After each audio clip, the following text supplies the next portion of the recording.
Now I'm ready for whatever you want to do. Your presence is an open door. Want you more, like never before. Your presence is an open door. So come now, Lord, like never before.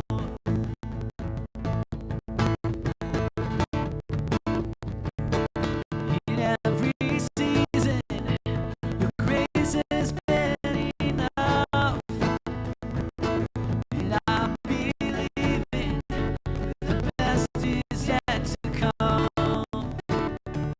The cross before me, I hope on things above. In you, Jesus, the best is yet to come. Your presence is an open door. We want you more, like never before.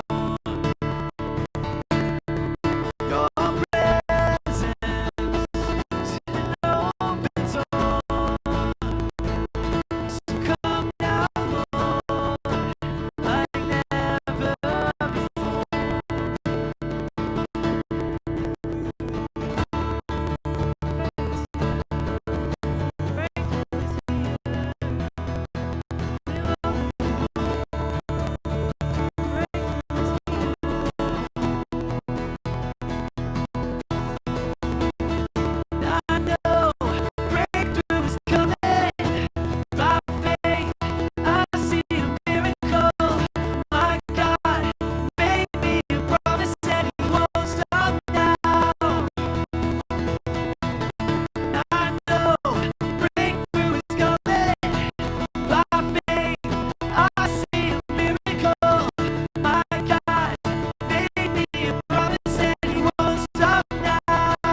Both of them are from Honduras, and it is so neat to be able to see that in person.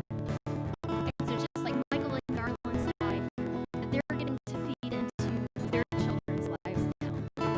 You guys are getting to do that for Michael and Garland where they are. You're providing everything that they need. You guys are their blessing every single day. So you guys just agree with me in prayer with Michael and Garland. Father God, I thank you for Michael and Garland for their precious lives, Jesus. Father, I thank you that that same spirit, that same power that raised from the dead, Father, is living inside of Michael. It is living inside of Garland today, Lord. And it goes with them everywhere that they go, into their cities, into their schools, into their families, Father, and it sets fire to every place that they are, Lord Jesus. Father, I thank you that we have that same covenant and that same power and fire and blessings on everyone here today. In your name we pray. Amen. You guys can go ahead.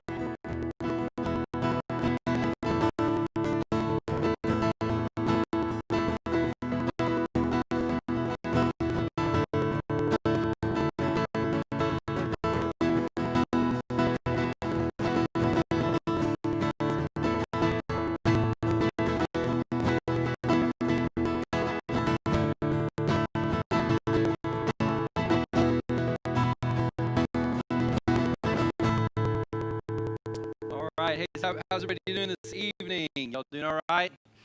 Well, hey, welcome to JG. Welcome if you're joining us online. We appreciate you being with us. I forget to say hi to the people online, so my bad. I remember this time, so we're glad that you're with us.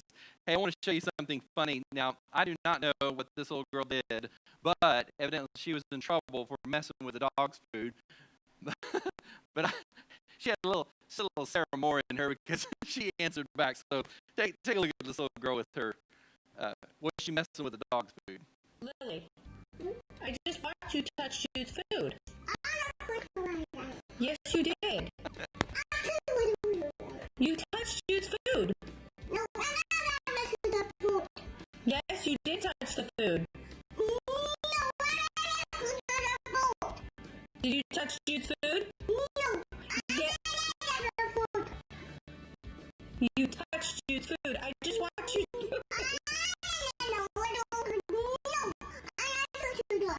Yes, you did touch his food. You touched his food. Were you playing in Jude's food?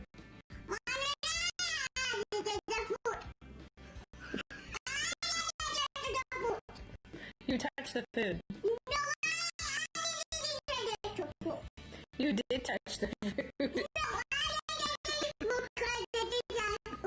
See? You can't win.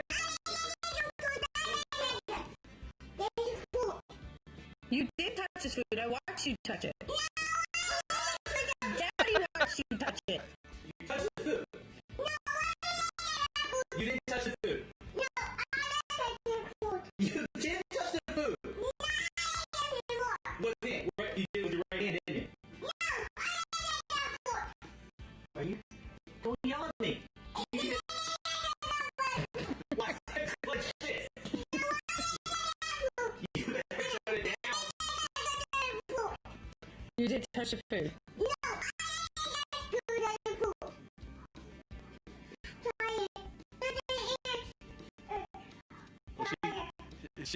She goes on for a while. So either she didn't touch that food, or somebody else touched that food, or the Holy Spirit hit her right in the middle of that or something. Because I think there was some speaking in tongues there.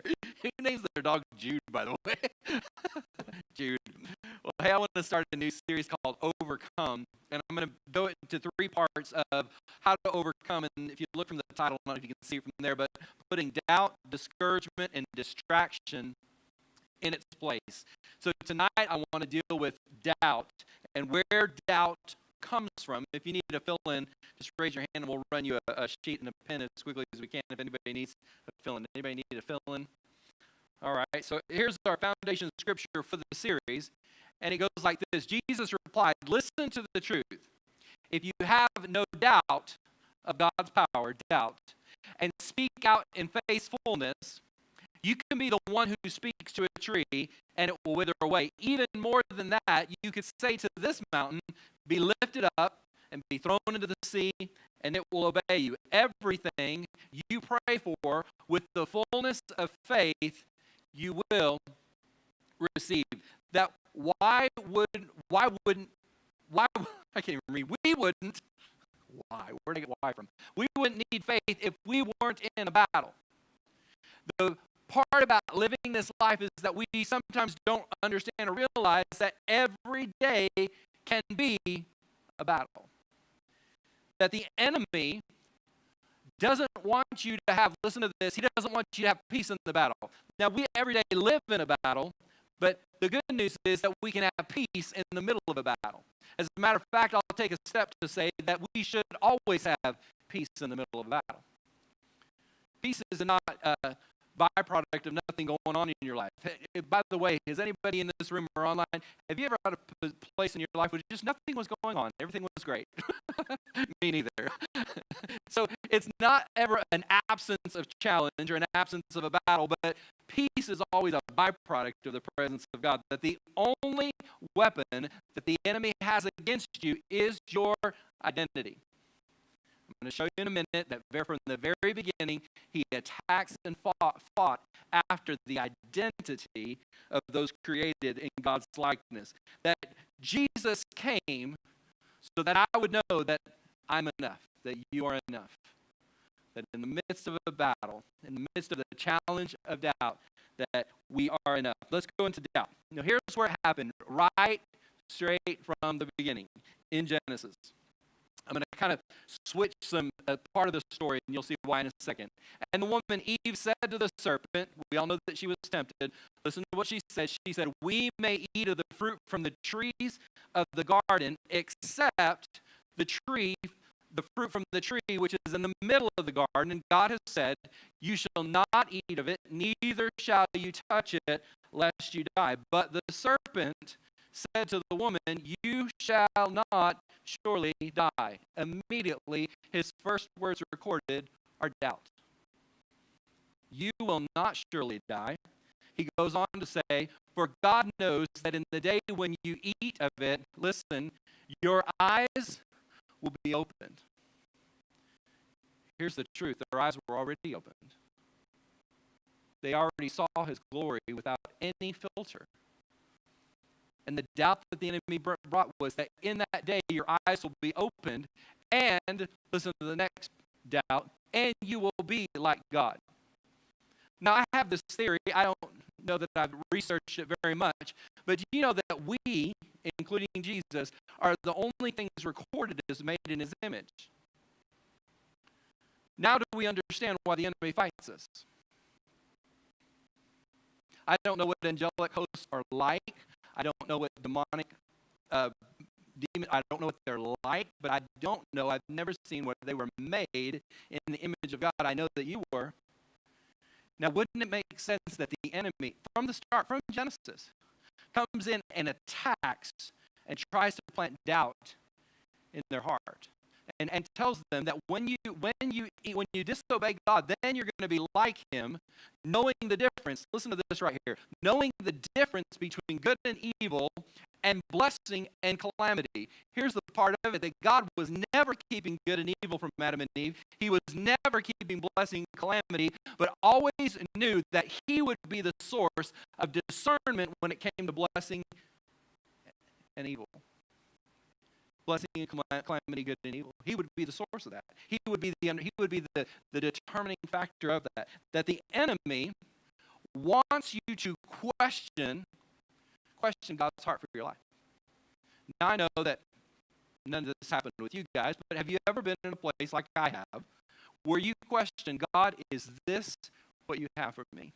Is this the place where I'm supposed to be? Is this the life I'm supposed to be leading? Are these the paths that I am to follow? And those are never from God. That the enemy wants to plant seeds of doubt, listen, that God cannot be trusted. That was the very first thing that he said to Adam and Eve. He said, let me let you guys in on something, that this God that you walk around with in the cool of the day and fellowship with, he really cannot be trusted. Now, I'm going to venture to say that even in today, it has heightened that people think that God cannot be trusted because of the climate that we live in. And the climate that we live in is very uncertain. The climate that we live in is very unstable in the natural and in the visual eye. And the question can come to the believer, the question can come to the child of God, that God cannot be trusted. Next one, where is God in the middle of this? What is God doing in the middle of this? That doubt has a voice. That the doubt that in Genesis, that doubt was through the voice of the serpent, the enemy, but doubt has a voice. Doubt will have you question if you're enough. Now I know, once again, I know none of you guys have ever dealt with that. God, I don't think, or just in general, I don't think that I measure up to what other people have and what they can do. It will question, God, I don't think I have the ability to serve you at the level and at the will that you want me to do. I don't think that I'm enough. Doubt will have you question if you're able to perform well. That can I perform well as a believer? Can I perform well as somebody that's following after God's heart? Can I perform well, take the next step of your schooling or your job or relationships or romantic relationship? Can I perform well? Once again, I know nobody in this room has ever thought of this, but have you ever thought, I am a failure at the things that I do? Doubt will always be those seeds that you don't perform well. Doubt will question if you can handle and get through challenges. Going somewhere with this, I promise you I'll get there quick. It'll always question if you can get through challenges. Have you ever had that thought? Can I make it through this? The days that we live in, I'm seem like I'm jumping ahead, but the times that we're living in when so much is up in the air. And people wonder, can I make it through this? Can I handle this? Next thing, doubt will question if we'll ever listen, if we'll ever get back to normal. I had a teacher friend asked me today, what are y'all doing for Thanksgiving? And I really hadn't thought about it. I don't think that teacher quite understands that our families are around each other all the time. But think about that statement. Here we are in November. This thing started in March. And even still to this day, we're thinking, what are we going to do as the holidays approach? That will we ever get back to normal? I think the election that happened a week ago yesterday was in many ways their votes, their stance, either way, however they voted, it was that we want whomever, we want them to get us back to normal. Some people believe one would, some people believe the other one would. Because we just want to get back to normal. And let me add this. If we are placing our faith in the circumstances of this world to make sure that we're not living in doubt, we will never get there. We'll never get there. That doubt will question if the future has hope. I noticed that one of the statistics are that the modern day young person doesn't believe that they will be better off than their parents, and that's just doubt. That's just looking at a world system. That's pulling God from the equation and wondering, will I have what my parents have? Well, one of the things that we have to battle is your parents didn't have it on day one. They had to work toward it, and a lot of young people in their mid-20s are trying to have what their parents had that took them 30 years to get. Okay, I'll stop meddling. Genesis. Now I'm going to backtrack. I'm going to go up a few verses from what I just read to you. The woman had said, and to the woman God said, "I will," listen to what God says here. "I will greatly multiply you, multiply your grief and your suffrage." Oh, this is off a little bit. Can I pull my paper real quick? Let me pull this real quick. Just listen. The Lord commanded the man, saying, say to them, you will freely eat. It's chapter 2 instead of chapter 3. Listen to what God says. You will freely eat of every tree. How will they eat freely? Eat of every tree in the garden, but the tree of the knowledge of good and evil and blessing and calamity, God says, you shall not eat, for the day that you shall eat of it, you shall surely die. And everybody thinks that's pretty severe, God, that they're going to die, because when they ate of that fruit, it was a step toward their declaration that they do not need God. But look at your next fill-in. Sorry, I'm scrolling here. Your next fill-in, I lost my place. Is that it? Sorry, I lost my place. Before the enemy ever showed up, God showed his abundance. He told them, you can eat of any and every tree in the garden except one. Here was the cool part about it. God said, I don't want you to eat of that tree, but I want you to manage and tend it. But everything else, I want you to have an abundance. God was taking care of Adam and Eve in every way. That when doubt came in, doubt ran contrary to God saying, I will let you eat of every tree in the garden. I want you to manage everything that's in this garden. I especially want you to manage the two trees in there. Just don't eat of the one. Sunday, this weekend, I normally go to the chiropractor on Saturdays, and I've got an appointment to go in. They keep me all aligned, straightened out, literally. And then Saturday, I went home and was cleaning the garage and moving stuff. I didn't think I was moving anything crazy, but Sunday morning, I woke up, and my back was tight. We call it the Billmore right turn, because we all just clip to the right when that happens. So I'm on my way to church. It's like I told him Sunday, it's one of those ones where you're trying to wash your feet in the shower, and this is as close as you can get to them. Like, how am I going to get my feet? And so I'm in my car, I'm getting on the freeway, and I'm just, thinking about everything that I could possibly complain about. And I know the point. I'm getting right on the freeway, 35 going south, coming to church. And the Lord just spoke in my spirit. He said, I've been keeping you. In the midst of all my complaining that he spoke so clearly to me, I have been keeping you. That if you think about what didn't turn out the way you thought, that your back is in a place that's painful, that your circumstances of life don't add up, that in the midst of it, in the midst of the of doubt, that God still, the same word to Adam and Eve, that I am keeping you. That God provided freedom with boundaries, and the enemy will have you question God. Listen to this. He will have you question God's liberty over your life. That God creates us to live in liberty and in freedom, and in the midst of liberty and freedom, we start complaining and questioning about what we do not have.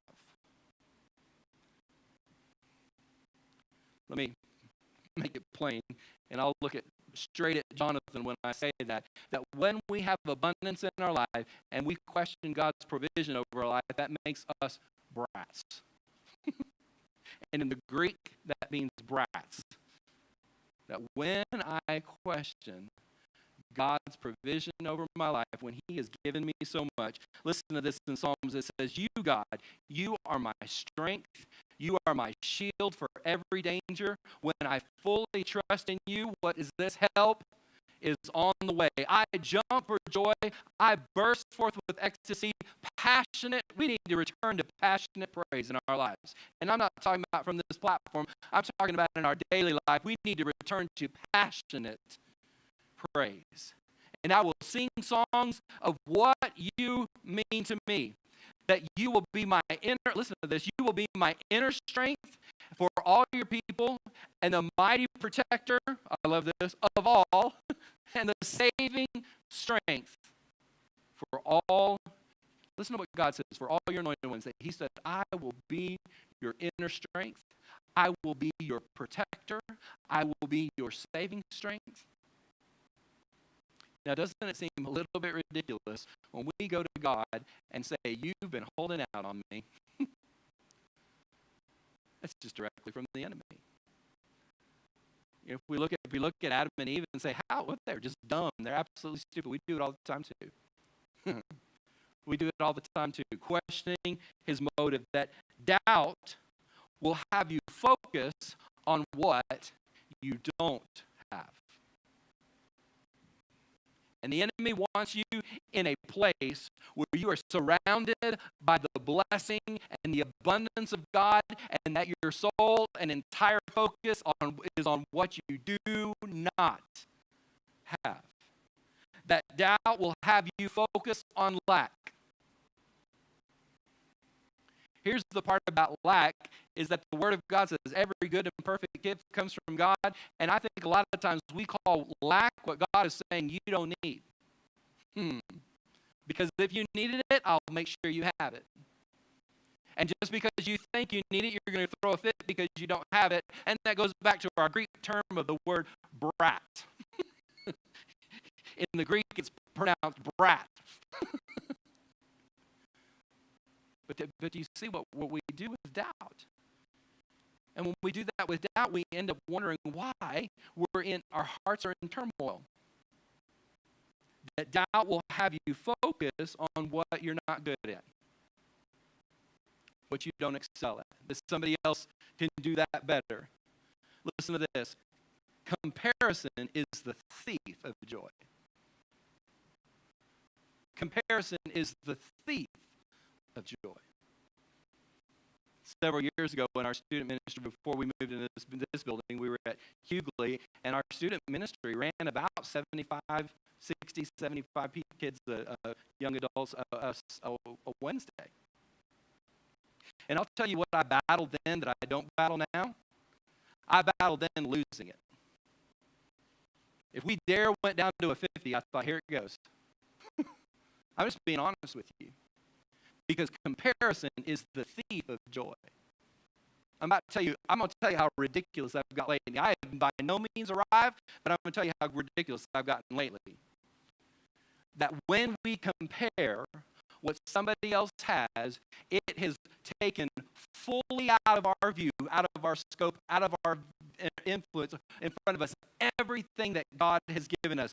Being grateful shuts out, listen to this, every glimpse of doubt.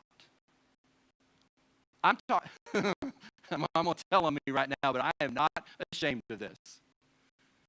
I do this thing now where I walk around the property and there's actually a really cool trail back there that if you go back behind some houses, it's really cool and stuff.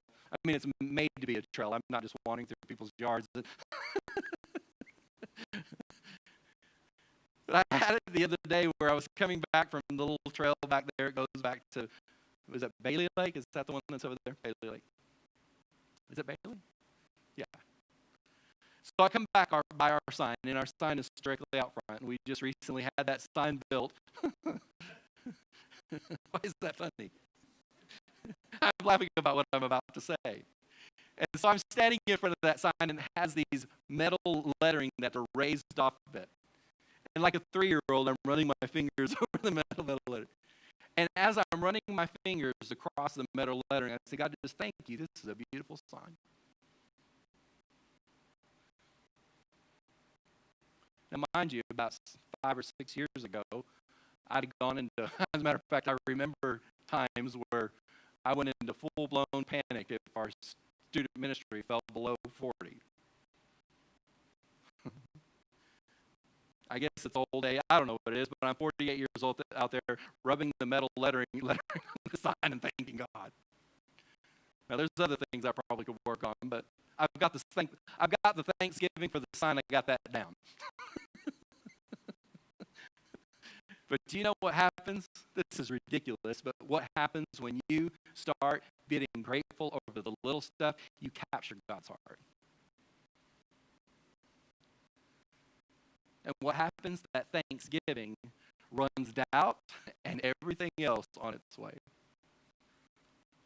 Now, mind you, we live in a climate and in a time. Listen to this. We live in a climate and in a time where there is great stress, great upheaval, great lack of peace.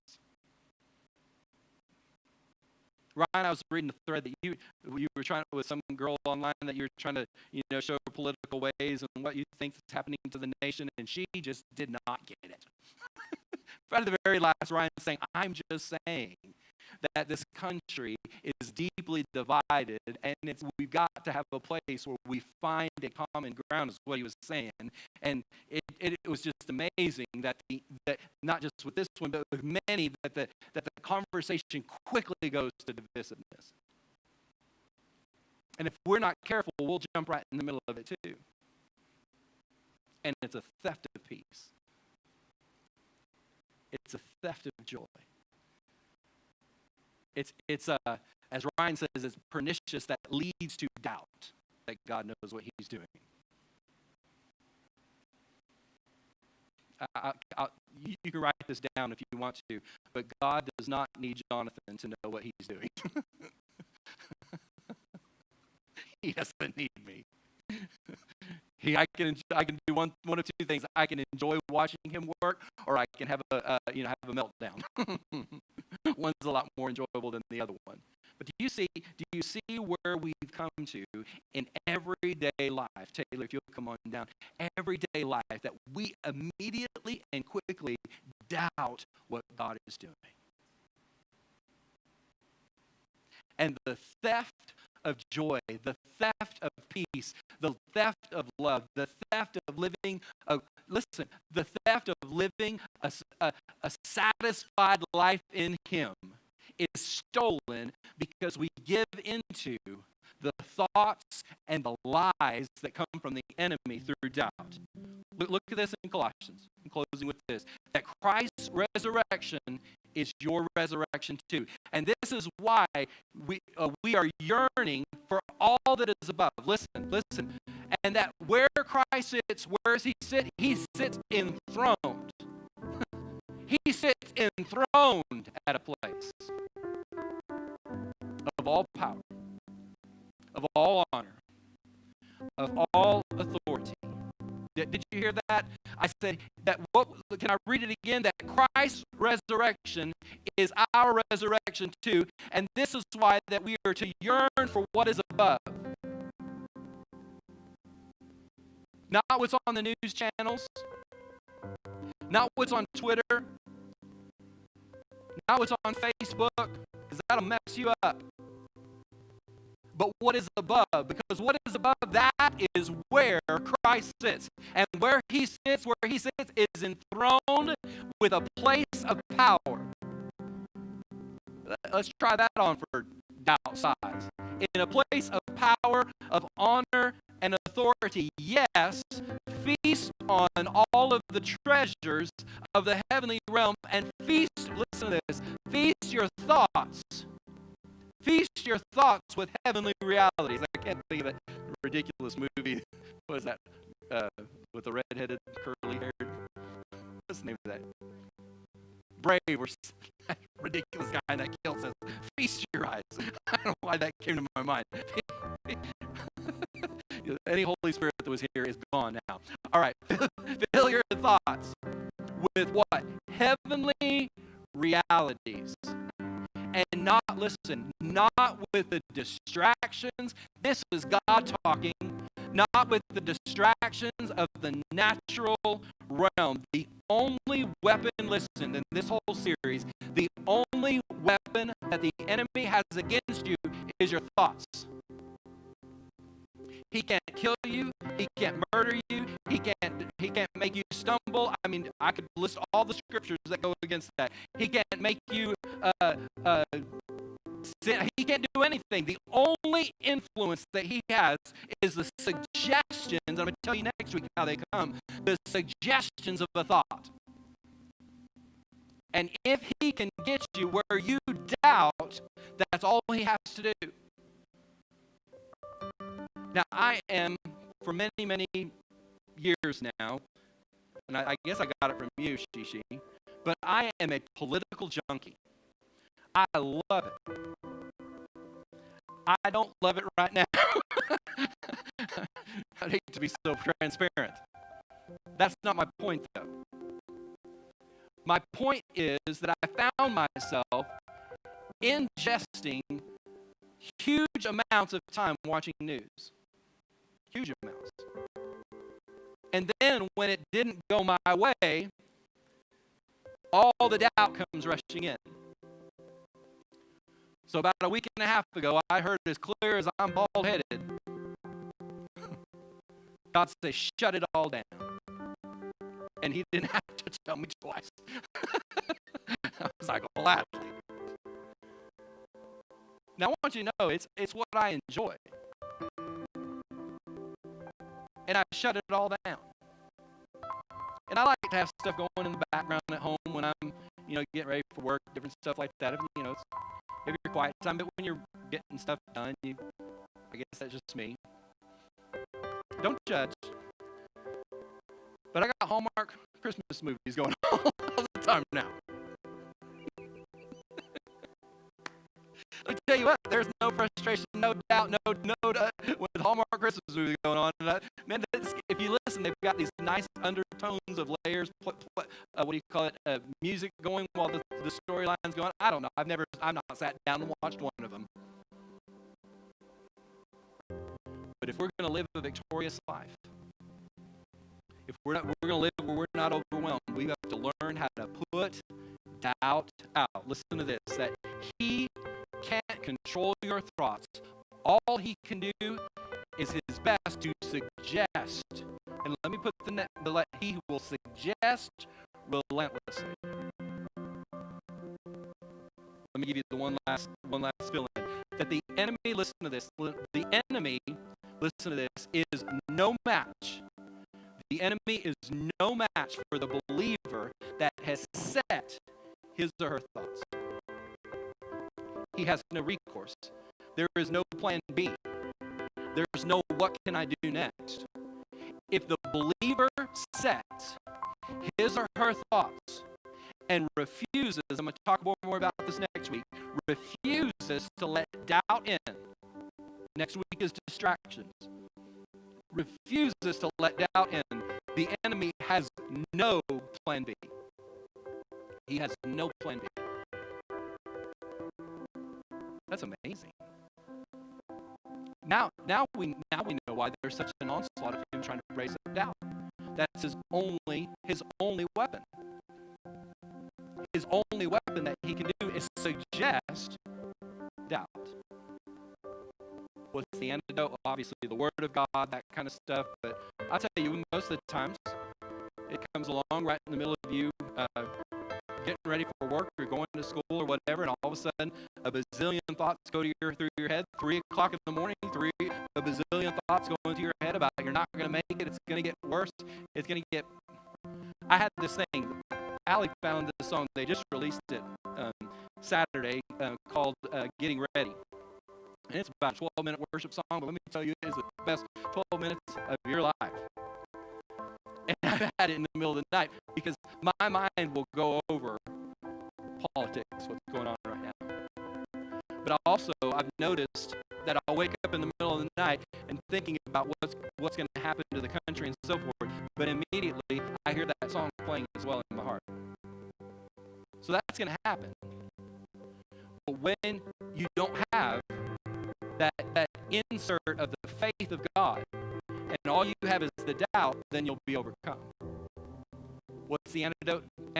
Start thanking God for everything. I thank you that you're powerful. I thank you that you're good. I thank you that you know what you're doing. I thank you that you're a present help in time of need. Good in all your ways. That you know exactly what to do. And you're working. Let me pray for you tonight. Father, I thank you that you're moving in our hearts, removing doubt, that we declare boldly in our lives right now, we're overcomers. We're overcomers, and we face doubt square in the face, eyeball to eyeball, and with hearts of thanksgiving and voices of praise, we declare that we will not be overcome, we will not be trodden down, we will not be bullied and pushed around, but we will be people that are people of His presence, people of His nature, people of His covenant, people of His goodness, people that seek after His heart, overwhelmed by His goodness, overwhelmed with gratitude, that praise and adoration and adulation for our Most High God is coming out of our mouths.